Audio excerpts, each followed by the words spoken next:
I've waited 1 year to make this video, and honestly, I wish I started earlier. Hey, I'm Skippy, and this is my first video.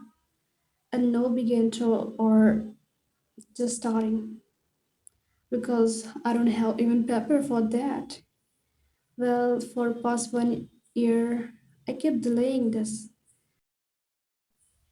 I thought I will start when the timing is perfect or when I feel ready, have more confident to record the video.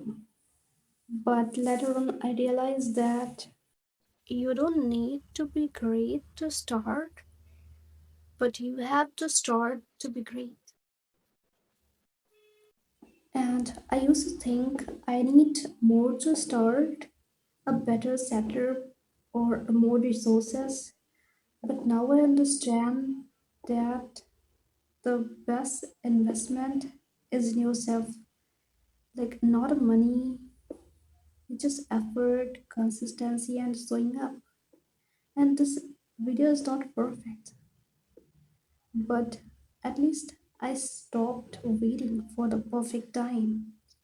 And if you're also waiting for the right time, start before you're ready. I think that will be the perfect time.